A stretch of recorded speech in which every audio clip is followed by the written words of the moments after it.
Selamat pagi, salam sejahtera untuk kita semua. Perkenalkan, nama saya Friska Adriani Siburian SAG, guru mata pelajaran Pendidikan Agama Katolik dan Budi Pekerti di SMAS Katolik Santa Maria Tanjung Pinang. Saat ini saya sekaligus menjadi mahasiswa PTG dalam jabatan STPK LPTK STPK Santo Fransiskus Asisi Semarang tahun 2023 dengan NIM 23208220. Hari ini Jumat 1 Desember 2023, saya akan melakukan uji kinerja praktek pembelajaran secara luring di SMAS Katolik Santa Maria Tanjung Pinang. Praktek pembelajaran ini saya laksanakan di kelas 12, fase F semester ganjil dengan materi pembelajaran mengupayakan perdamaian dan persatuan bangsa. Saya menyatakan bahwa video ini adalah hasil praktek real yang saya lakukan dan bukan mengambil hasil video orang lain. Terima kasih dan selamat menyaksikan. Langsung depan gerak.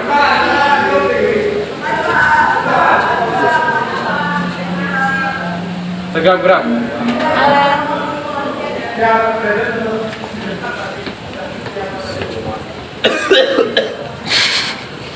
Denis. Mampu. Ya.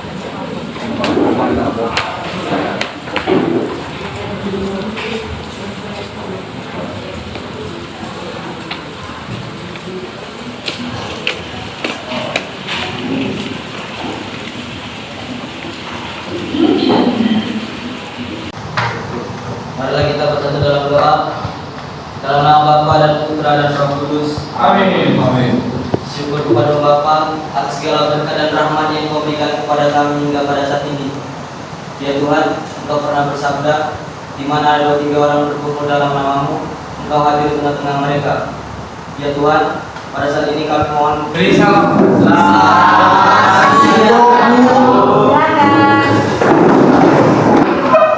Hari ini masuk semua atau ada yang tidak datang? masuk. Masuk semua. Ada yang tidak sehat? Ada yang tidak sehat? Sehat semua ya? Baik. Hari ini kita akan melanjutkan pelajaran kita.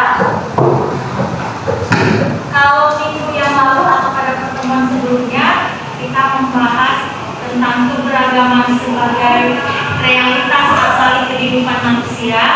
Hari ini kita akan melanjutkan dengan materi yang berikutnya, mengupayakan perdamaian dan persatuan bangsa. Dari pembelajaran dengan materi kita hari ini, apa yang akan dicapai? Pesan ini mampu menelaah kemajemukan bangsa Indonesia sehingga dapat mengupayakan perdamaian dan persatuan bangsa sebagai perwujudan imannya dalam hidup sehari-hari di tengah keluarga, gereja, dan masyarakat berdasarkan Injil Matius bab 5 ayat 9 dilanjutkan ayat 21 sampai 25 dan ensiklik Gaudium et Spes artikel 1 dan artikel 78. Nah, apa yang akan dicapai secara poin per poin ada 3. Yang pertama, kamu sebagai peserta didik harus mampu menganalisis kasus-kasus konflik sosial yang pernah terjadi di Indonesia. Supaya apa? Supaya kita tahu bagaimana mengupayakan perdamaian dan persatuan. Lalu mampu menganalisis tentang perdamaian dan persatuan itu menurut ajaran kitab suci. Kemudian mampu menganalisis tentang perdamaian dan persatuan berdasarkan ajaran gereja. Hingga ya, jadi hal-hal yang mau kita capai, yang mau kita dapatkan setelah kita mempelajari materi hari ini dia yang diharapkan kita mampu memiliki. Nah, sebelum masuk ke dalam materi, Ibu mau bertanya,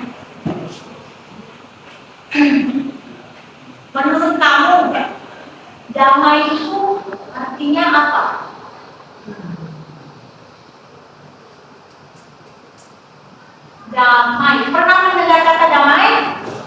Pernah. Sering? Sering. Nah, kalau menurut kamu damai itu artinya apa? Ya, Alan? Keadaan yang tidak ada konflik, pokoknya damai sejahtera. Ada yang lain? Keadaan yang tenang, kata Teresia. Albert? Keadaan yang tentram. Keadaan yang tentram. Jahit?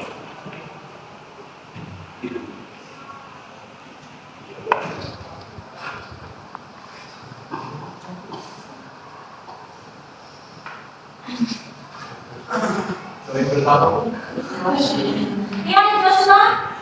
Apa itu damai menurut kamu? Kebahagiaan. Ya, kalau menurut Joshua, damai itu bahagia. Jadi saat si Joshua bahagia, berarti dia sudah merasakan tangan juga.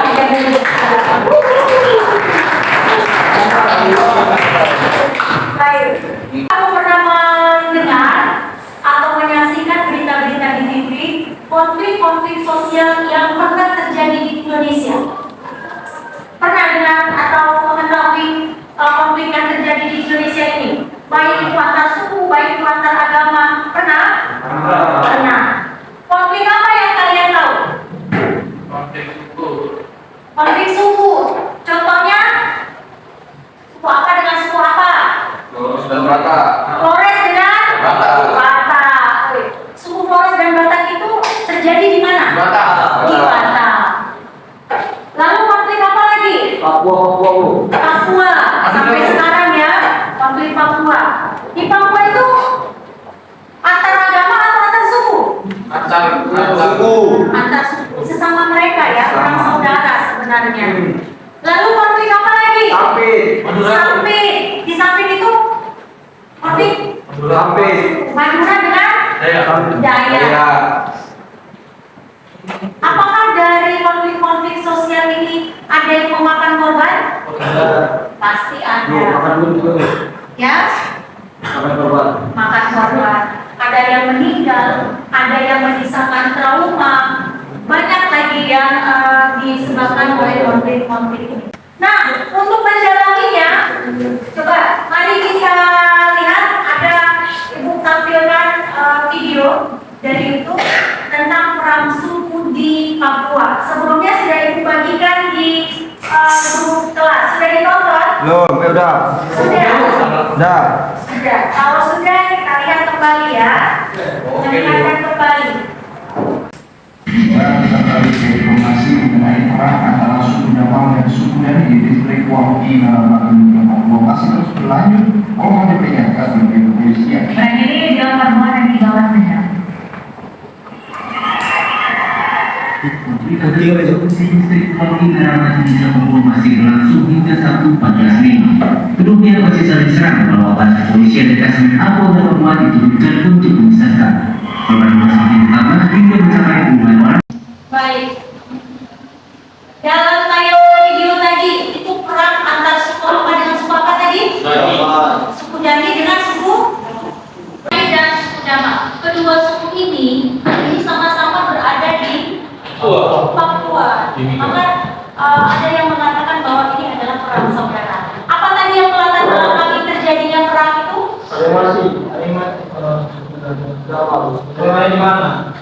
Ada salah satu dari warga suku Dani yang terkena oleh suku Dama.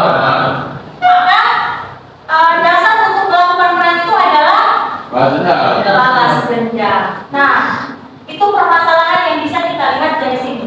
Nah, kira-kira kalau kamu menemukan atau berada dalam situasi yang seperti ini, kira-kira apa yang akan kamu lakukan untuk menghindari terjadinya perang? Ya? Resti, menurut kamu apa yang harus kamu lakukan kalau kamu menemukan hal seperti ini di sekitarmu?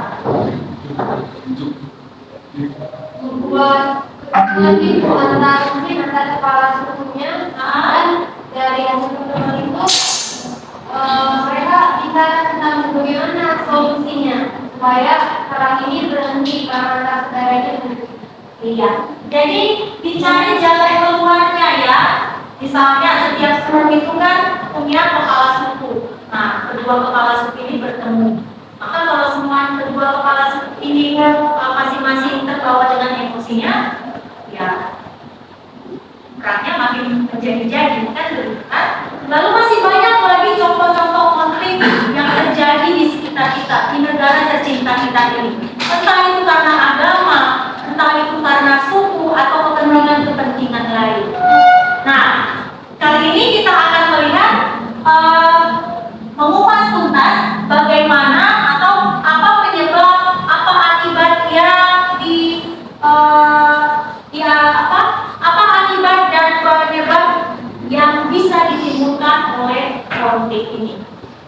Di artikel yang sudah Ibu bagikan kepada kalian, di situ juga ada informasi-informasi yang bisa kalian gali untuk memperoleh apa sebenarnya sebab dan akibat yang ditimbulkan oleh konflik. Lalu bagaimana usaha yang harus kita lakukan untuk mencegah perpecahan supaya perdamaian dan persatuan itu tercipta. Nah, baik. Selanjutnya, silakan kalian masuk ke dalam kelompok belajar yang sudah dibentuk sebelumnya. Jadi, kelompok 1 di sini, kelompok 2 di sini, kelompok 3 di belakang kelompok 1, kelompok 3 di belakang kelompok 2, kelompok 4 di belakang kelompok 1, dan di belakang itu nanti ada kelompok 5. Silakan masuk dalam kelompok.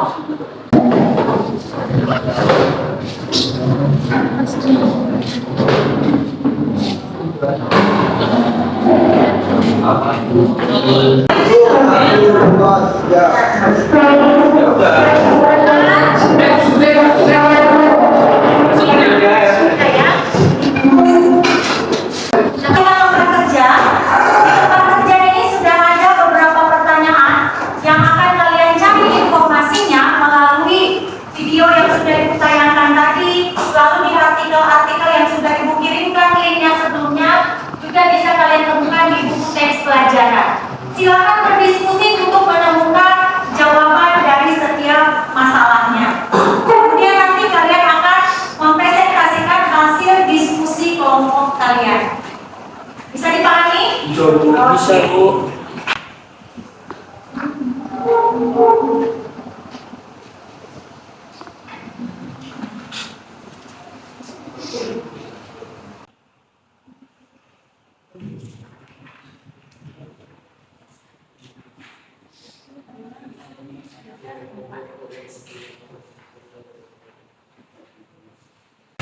Perhatikan untuk gambar pertama, itu ada 4 pertanyaan. Itu bisa kalian temukan nanti jawabannya di video dan di artikel.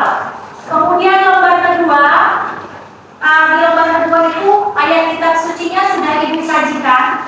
Kalian bisa membacanya lalu menemukan apa yang diminta. Di lembar ketiga juga Ibu sudah sajikan untuk artikel gerejanya. Kalian tinggal mencari apa yang diminta. Silakan bekerja.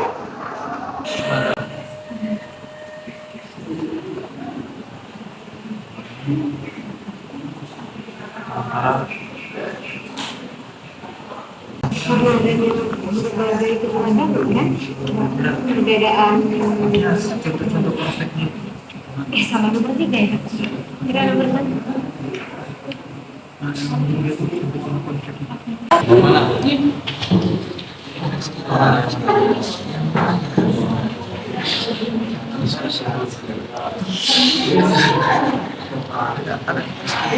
Nah, jadi mungkin konfliknya ini yang ini. Oke, tahu penyebabnya ya? Iya. Ya benar-benar. Oke. Nah, terus akibatnya dari sini. yang mana cocoknya? Ini yang Yang diskusi masuk diskusi terus mencoba saling memaafkan masuk reji-reji emosi masuk yang baiknya paling masuk itu sih.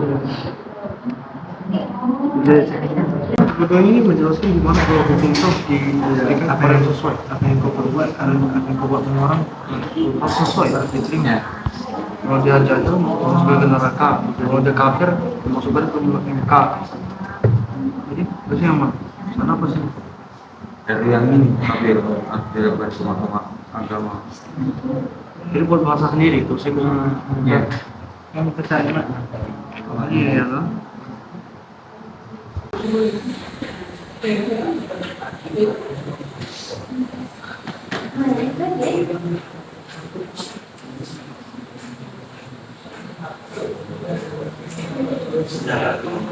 Kita akan mempresentasikan hasil diskusi kelompok kalian.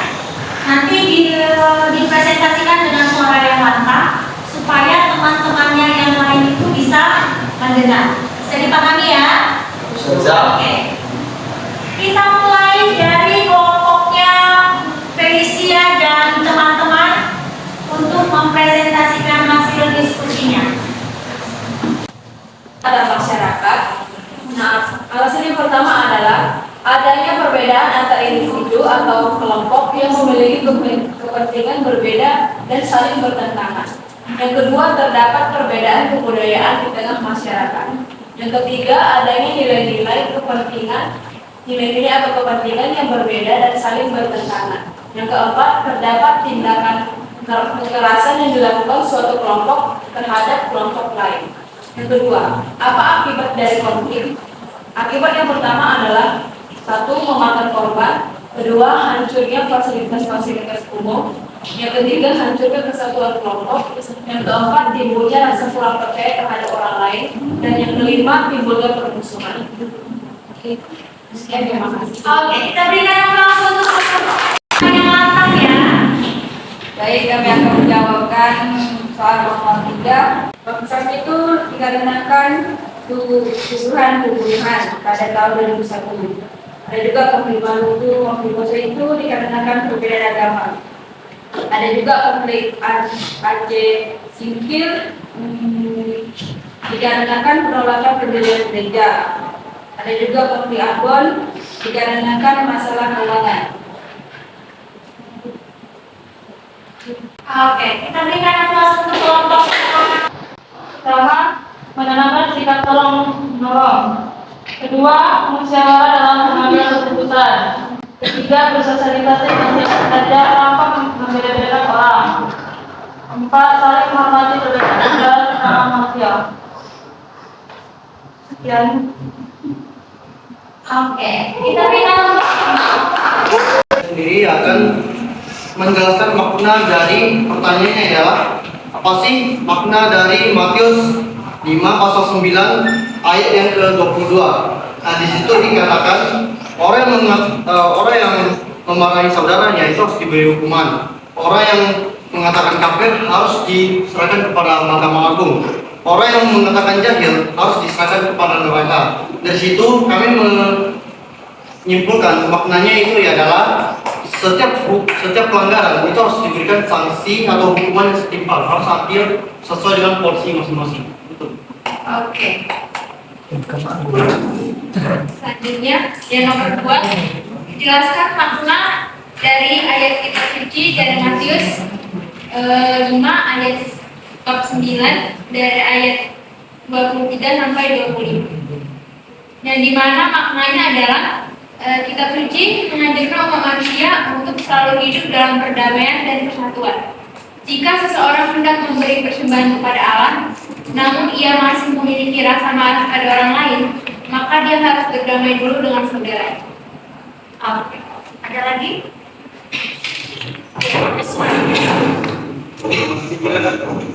Jelaskan ajaran kitab suci tentang perdamaian dan persatuan.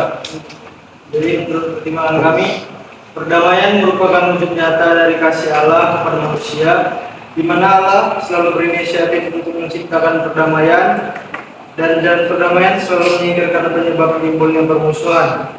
Di dalam perdamaian pula ada kasih yang menuntun manusia untuk saling mengasihi terhadap sesama. Maka dengan adanya perdamaian di dalam sesama tersebut, maka terciptalah suatu kesatuan yang harmonis sebagai sesama manusia.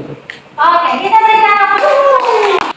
Oke, saya akan menjelaskan terakhir. Pertanyaannya adalah, jelaskan dengan bahasamu sendiri makna dari ajaran gereja tentang perdamaian dan persatuan. Yang A, Gaudium et Spes Angelo 1 berbunyi, kegembiraan dan harapan, duka dan kecemasan manusia dewasa ini, terutama yang miskin dan terlantar, adalah kegembiraan dan harapan, duka dan kecemasan manusia Kristus pula. Makna dari artikel ini menyatakan bahwa gereja hadir sebagai sakramen keselamatan bagi dunia dan masyarakat. Pertanggungjawaban akan iman secara konkret masuk dilakukan di mana saja kita berada dalam konteks kehidupan yang nyata. Yesus Kristus menyelamatkan semua orang tanpa memandang suku, agama, ras, budaya maupun ideologi serta latar belakang apapun. Gereja hadir untuk semua manusia. Adapun makna dari ajaran gereja tentang perdamaian dan persatuan menurut Gaudium et Spes artikel 78 yang berisi damai di dunia ini yang lahir dari cinta kasih terhadap sesama merupakan cermin dari buah damai Kristus yang berasal dari Allah Bapa. Maknanya bahwa damai yang ada di dunia ini lahir dari cinta kasih terhadap sesama yang merupakan cermin dan buah damai dari Kristus. Maka dasar dari damai itu adalah peristiwa salib, di mana Yesus Kristus mendamaikan manusia dengan Allah melalui salibnya. Oke, kita berikan aplaus kepada kelompok yang menggali banyak sekali informasi dari video, artikel maupun dari buku teks pelajaran yang sudah kalian presentasikan. Hasil presentasi yang sudah kalian ungkapkan tadi itu adalah informasi-informasi yang sangat berguna. Contohnya tadi beberapa konflik sosial yang pernah terjadi di Indonesia. Kalau kita lihat, mari, apa sih sebenarnya konflik itu? Supaya kita tahu ya. Kalau secara etimologi, konflik itu berasal dari kata Latin cor. Cor itu artinya bersama. Pligere artinya benturan atau bertabrakan. Ini secara etimologi. Kalau menurut KBBI, konflik itu artinya percekcokan, perselisihan dan pertentangan. Sehingga konflik sosial itu adalah pertentangan antar anggota masyarakat yang bersifat menyeluruh dalam kehidupan. Penyebab konflik sosial yang terjadi itu kita lihat. Yang pertama itu ada perbedaan antar individu. Karena saya dan kamu berbeda, lalu tidak bisa saling bertemu, kita selalu bertentangan, maka akan terjadi konflik. Penyebab yang kedua, terdapat perbedaan dalam kebudayaan di tengah masyarakat yang signifikan dan saling bertentangan satu sama lain. Contohnya, ada satu budaya yang boleh melakukan ini, sementara di budaya lain tidak boleh dilakukan. Mereka tinggal di tempat yang sama, maka antara satu boleh, satu tidak, akhirnya bertentangan, terjadi konflik. Ketiga, adanya nilai-nilai atau kepentingan yang berbeda dan bahkan saling bertentangan. Kepentingan pun berbeda, kepentingan lain berbeda, tetapi kami berada dalam satu situasi yang sama, waktu yang sama. Maka kami akan saling mementingkan diri sendiri, akhirnya terjadi konflik. Yang keempat, terdapat tindakan kekerasan yang dilakukan oleh suatu kelompok terhadap kelompok lain. Contohnya kelompok A melakukan tindakan kekerasan terhadap kelompok B. Kelompok B tidak mau diam, ngomong malas lagi. Atau ada kelompok lain yang tidak senang dengan perbuatan kelompok A yang terjadi. Itu dia ya. Konflik Sampit. Sampit ini di Kalimantan Tengah. Terjadi kapan? 18 Februari tahun 2001. Ada 4 anggota keluarga Madura, Matayo, Haris, Kama, dan istrinya tewas terbunuh. Karena mereka tewas terbunuh, maka warga Madura mendatangi rumah milik suku Dayak bernama Tamil. Kenapa? Karena si Tamil ini dianggap menyembunyikan si pembunuh. Akhirnya, karena warga Madura ini meminta pembunuhnya tidak diberikan si Tamil, akhirnya terjadi konflik. Suci. Mari kita lihat. Ini Injil Matius bab 5 ayat 9. Cara membacanya. Perhatikan ya. Injil Matius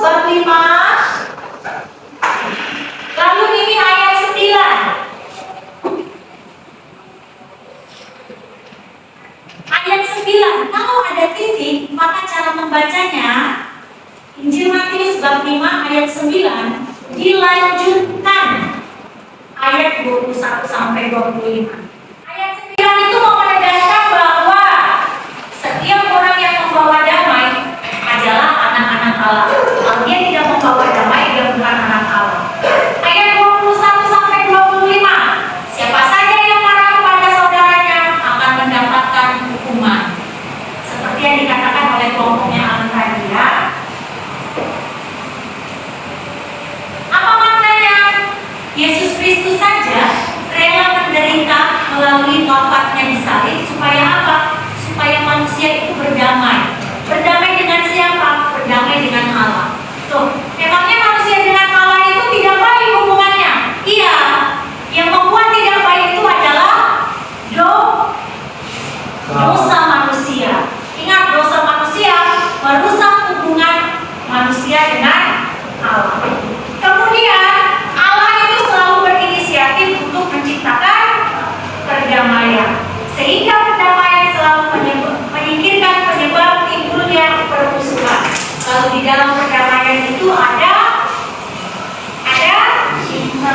kasih. Umat beragama yang berbeda tidak membeda-bedakan suku agama.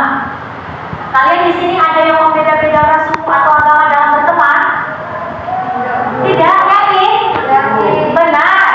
Kalau itu tepuk tangan untuk kita yang ada di sini. Kalau kita lihat di kelompoknya Boso, ini ada berbagai macam suku, ada berbagai macam agama. Tetapi mereka tadi diskusinya kompak, bisa menghasilkan sebuah kesimpulan atau hasil dari kerjanya. Nah, ini salah satu contoh tolong menolong musyawarah kerjasama. Dan masih banyak lagi hal-hal yang bisa kita lakukan untuk memperkokoh persatuan dan kesatuan bangsa. Sampai di sini bisa dipahami? Ada pertanyaan?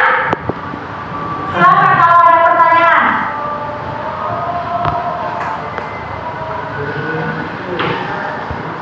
Tidak ada? Tidak ada. Kalau tidak ada, sekarang ibu tanya kepada kalian, kira-kira apa yang bisa kalian simpulkan dari pelajaran kita hari ini tentang materi pengusahaan perdamaian dan persatuan?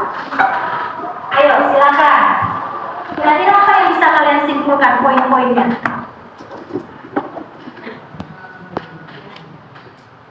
Ya Alan, silakan. Dari itu kita janganlah maksa yang paling tinggi, karena hal itu dapat menyebabkan suatu permasalahan. Tetaplah rendah hati yang menjadi manusia positif dan baik bagi lingkungan dan sekitarnya. Weh, tepuk tangan dulu. Jadilah orang yang berterima kasih. Tinggi hati. Karena kadang kalau kita tinggi hati melihat orang lain menjadi lebih rendah. Justru itu menjadi penyebab konflik. Oke, siapa lagi? Samuel, apa yang bisa kamu simpulkan dari pelajaran kita hari ini? Ya, apa yang bisa kamu simpulkan? Sebenarnya konflik itu seharusnya tidak terjadi jika kita mau diajak bersama, mau diajak berdiskusi. Jika suatu masalah yang bisa diajak dengan berdiskusi dan musyawarah, maksudnya konflik yang terjadi. Jadi muncul adalah perdamaian dan Oke. Kalau bisa dihindarkan, dihindarkan. Kalau tidak bisa dihindarkan, jangan kamu lari dari konflik, tapi harus dihadapi, harus diselesaikan. Tapi harus dengan cara yang baik. Menyelesaikan suatu permasalahan dengan cara yang baik akan menghasilkan yang baik. Tapi kalau kalian selesaikan masalah dengan cara yang tidak baik, hasilnya juga tidak akan baik. Maka gereja Katolik itu selalu mengajak semua umat beriman untuk selalu berbuat baik. Tujuannya apa? Supaya tercipta perdamaian dan persatuan di dunia. Bukan hanya di Indonesia, tetapi juga di dunia. Jangan pernah membeda-bedakan orang. Nah, sekarang lihat di lembar terakhir lembar kerjanya. Ada refleksi? Sekarang silakan kamu membuat refleksi atas pelajaran kita hari ini. Nah, ini pertanyaan penuntunnya. Ini pertanyaan penuntunnya bagi kalian untuk membuat refleksi. Refleksi kamu sendiri ya, jangan tanya kepada teman. Kamu harus membuatnya sendiri, seperti yang sudah kita lakukan pada pertemuan-pertemuan sebelumnya. Silakan, Ibu beri waktu beberapa menit, 5 menit.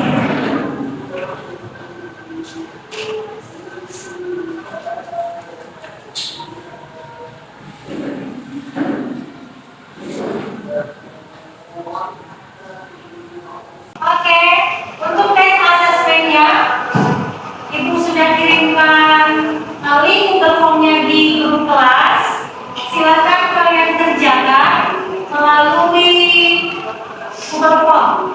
Waktunya 10 menit, mulai dari sekarang.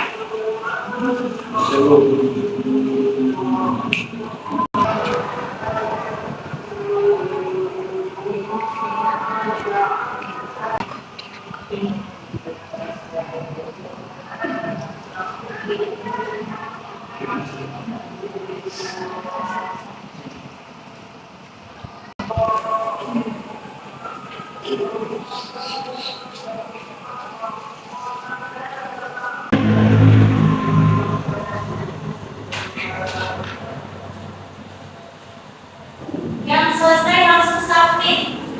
Sudah ada 19 orang. Satu lagi. Oke, 20 sudah submit. Bentar. Nilainya langsung ada ya. Bisa langsung dilihat nilainya kan? Bisa, Bu. Rata-rata nilainya di atas semua. Tepuk tangan dulu. Berarti dengan menyelesaikan soal tadi kalian sudah bisa memahami apa itu konflik, bagaimana cara menyelesaikannya, bagaimana pandangan gereja, bagaimana pandangan kitab suci. Ibu harapkan setelah mempelajari materi ini di hari ini, kalian bisa mengaplikasikannya dalam kehidupan sehari-hari. Jadi jangan lagi menjadi pembuat atau penghasil konflik, tapi kalian harus bisa menjadi penyelesai konflik. Sampai di sini paham? Oke. Sebagai aplikasi dari pembelajaran kita hari ini, seperti biasa, kalian nanti akan membuat sebuah puisi karya tentang perdamaian. Kalian nanti akan tempelkan di mading atau bisa di-upload di media sosial. Itu untuk tugas kita minggu depan. Lalu minggu depan kita akan lanjutkan dengan tema pembelajaran berikutnya tentang kebangsaan. Bagaimana rasa cinta tanah air. Itu dia ya. Baik, untuk hari ini kita tutup pertemuan kita. Silakan satu orang memimpin kita dalam doa untuk mengakhiri pembelajaran.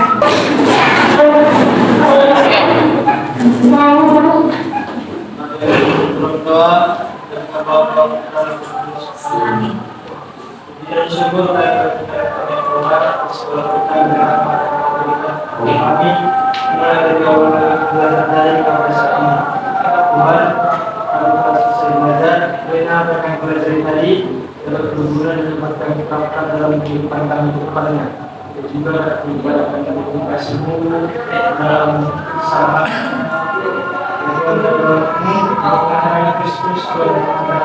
Amin. Bapa, Putra, dan Roh Kudus. Amin. Beri salam. Terima kasih, Bu.